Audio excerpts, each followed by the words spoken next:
रियाज अतारी जिसने कन्हैया का कत्ल किया वो भारतीय जनता पार्टी का कार्यकर्ता था। तालिब हुसैन जिसको जम्मू कश्मीर में गांव के लोगों ने पकड़ा, भारतीय जनता पार्टी का कार्यकर्ता, वो पाकिस्तान से हथियार आतंकियों को सप्लाई करता था। सैफुल्लाह फारूक, भारतीय जनता पार्टी ने वार्ड नंबर 33 से उसको टिकट दिया, जिसने पंडितों की हत्या की, 10 साल जेल में था। और अजहर मसूद का शिष्य 1 साल रहा पाकिस्तान में, उसको टिकट दिया। तारिक अहमद मीर विधानसभा का टिकट दिया, जिसको पाकिस्तान से हथियारों की सप्लाई करते हुए पकड़ा गया।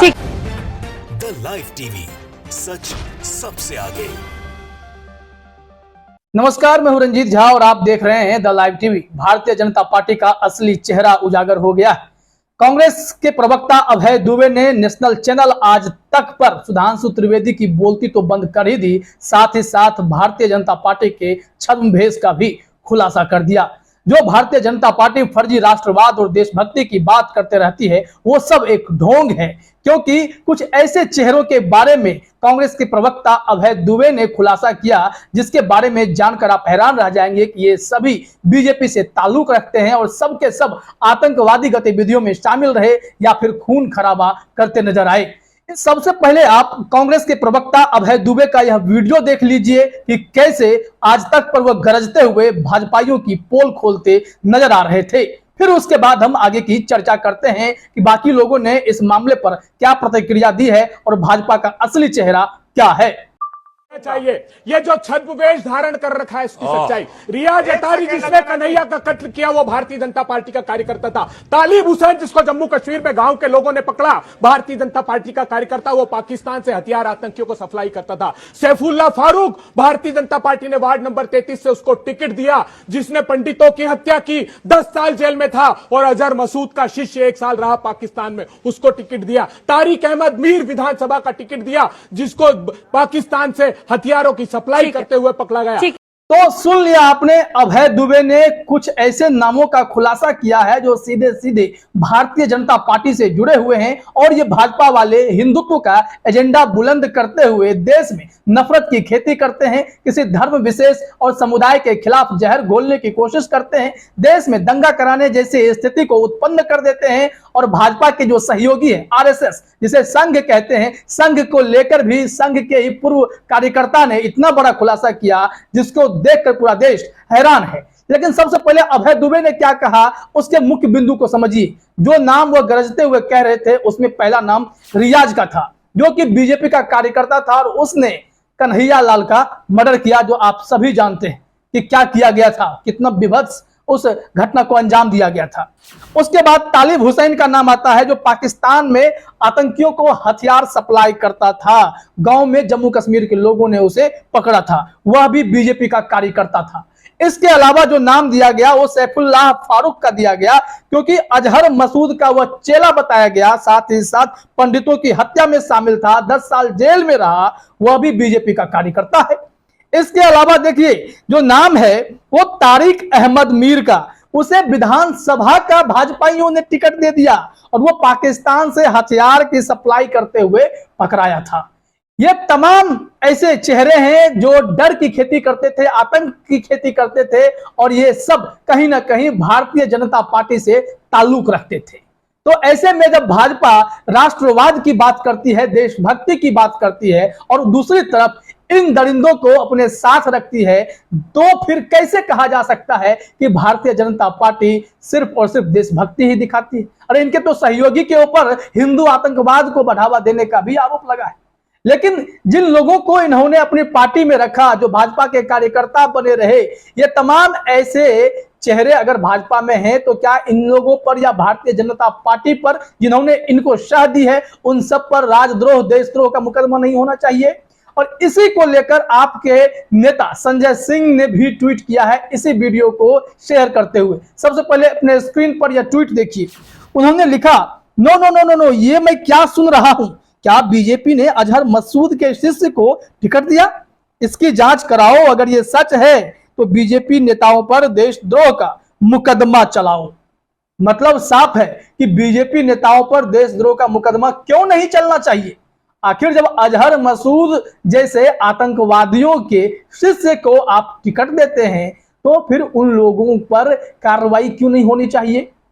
क्या सिर्फ यहाँ पर टारगेटेड पॉलिटिक्स होगा, सिर्फ और सिर्फ हिंदू मुस्लिम की राजनीति की जाएगी, यहाँ पर मुस्लिमों के खिलाफ मुसलमानों के खिलाफ नफरत भरे जाएंगे हिंदुओं में, और एक समुदाय दूसरे समुदाय को मारने के लिए दौड़ेगा, दंगे कराए जाएंगे देश में? क्या तभी भारतीय जनता पार्टी अपना चुनावी हित, चुनावी एजेंडा साध पाएगी? हैरान करने वाली यह बात है। और सबसे आश्चर्य की बात है, जब भारतीय जनता पार्टी के ऊपर अभय दुबे इन मुद्दों पर पोल खोल रहे थे और सामने सुधांशु त्रिवेदी खड़े थे, तो इस ट्वीट के हिस्से को आज तक ने अपने ट्विटर हैंडल पर डालना भी मुनासिब नहीं समझा। इसी को लेकर एक यूजर ने भी ट्वीट किया है, जरा उस ट्वीट को देखिए कि उसमें क्या कहा गया है। उसी वीडियो को शेयर करते हुए देव नाम के ट्विटर यूजर ने लिखा कि आज तक ने अपने ट्विटर अकाउंट से आज के डिबेट का यह हिस्सा पोस्ट नहीं किया। इसमें कांग्रेस के राष्ट्रीय प्रवक्ता श्री अभय दुबे आईएनसी यानी अभय दुबे जी भाजपा को पूरी तरह एक्सपोज कर रहे हैं। भारतीय जनता पार्टी के छद्म राष्ट्रवाद, फर्जी राष्ट्रवाद की धज्जियां उड़ा रहे हैं, उनके फर्जी देशभक्ति के बारे में खुलासा करते नजर आ रहे हैं, क्योंकि देशभक्ति करने वाले कभी भी दहशतगर्दी करने वालों का साथ नहीं देते हैं, उससे दूर रहते हैं, उनके ऊपर कार्रवाई करते हैं। लेकिन जो नाम इन्होंने गिनाए हैं उसमें स्पष्ट है ये सभी दहशतगर्द हैं और इन सभी को भाजपा संरक्षण देती आई है। तभी भारतीय जनता पार्टी पर इतने गंभीर आरोप लग रहे हैं और भाजपाइयों की अब बोलती बंद हो रखी है। आप जानते हैं कि आरएसएस के ऊपर कितने गंभीर आरोप लगे। नांदेड़ में जो बम धमाके हुए थे उस मामले में यशवंत सिंधे जो आरएसएस के पूर्व प्रचारक रहे, संघ के प्रचारक रहे, बजरंग दल के भी नेता रहे, वह उस दल को छोड़ने के बाद उन्होंने जो खुलासा किया वह हैरान करने वाला था, क्योंकि उनके छोड़ने की वजह भी वही थी कि आरएसएस वाले हिंदू आतंकवाद को बढ़ावा दे रहे थे। 2004 इलेक्शन के आसपास में धमाके कराने की योजना बना रहे थे। उस बैठक में यशवंत सिंधे भी शामिल हुए थे। जब मामला कोर्ट में अभी सुनवाई हो रही है उस मामले की, तो यह खुद पहुंचे थे, हलफनामा दायर किए हैं कि मैं इस मामले का सबसे इंपॉर्टेंट गवाह हूं और मुझे इस मामले में शामिल कराया जाए ताकि मैं अपनी बातें रख सकूं। और इन्होंने जो वीडियो जारी कर सारी बातें कही थी वह हैरान करने वाली थी, और इसको लेकर पवन खेरा ने कहा था कि ये तो ब्रेकिंग न्यूज है। जब यशवंत सिंधे ने इतना बड़ा खुलासा किया तो पवन खेरा ने ट्वीट करते हुए कहा, राष्ट्रीय स्वयंसेवक संघ के प्रचारक रहे यशवंत सिंधे ने हलफनामा दायर कर संघ के राष्ट्र विरोधी कारनामों की खौफनाक जानकारी उजागर की। कैसे पूरे देश में बम विस्फोट करने का षड्यंत्र रचा गया, कौन कौन उसमें शामिल थे, इससे बड़ी ब्रेकिंग न्यूज और क्या हो सकती है। तो आप देख लिए भारतीय जनता पार्टी की और संघ वालों की, संघियों की मानसिकता क्या होती है। चुनावी राजनीति में अपना वर्चस्व कायम करने के लिए देश में नफरत का और दहशत का माहौल कायम करते हैं, और इसी के लिए ये लोग प्रशिक्षण शिविर भी चलाते हैं ताकि बम विस्फोट करने की, बम धमाके की ट्रेनिंग मिल सके। साथ ही साथ ऐसे दहशतगर्दों को टिकट देते हैं, उनका साथ लेते हैं, उन्हें भाजपा में शामिल कराते हैं ताकि यह दहशतगर्दी कर किसी समुदाय विशेष के खिलाफ नफरत का माहौल देश में खड़ा कर दें और दूसरा समुदाय जो है वह एकजुट होकर भाजपा को वोट कर दे। हिंदू मुस्लिम की सियासत यहां पर की जा रही है, मस्जिद मदरसों को तोड़ने की सियासत की जाती है। यहां पर आप देखेंगे कि जो मस्जिद है उसमें बार बार मंदिर बताकर उसके ऊपर विवाद खड़े कर दिए जाते हैं। हाल ही में अब बदायूं के जामा मस्जिद में शिव मंदिर होने की बात कह दी गई है। तो इससे यह पता चलता है कि कहीं ना कहीं हिंदुत्व का एजेंडा बुलंद करने के चक्कर में भारतीय जनता पार्टी अपने अंदर जो भी गंदी सियासत समेटे हुए है उसका खुलासा अब होता जा रहा है। कांग्रेस के प्रवक्ता अभय दुबे ने भाजपा का पूरा कच्चा चिट्ठा खोलकर रख दिया। तो इससे यह साबित होता है कि भारतीय जनता पार्टी के कई नेता इसी काम में लिप्त हैं और देश में माहौल खराब करने में लगे रहते हैं, सांप्रदायिक सौहार्द बिगाड़ने में लगे रहते हैं। और अभय दुबे ने इस बात का खुलासा कर इनके मुंह पर करारा तमाचा जड़ दिया है।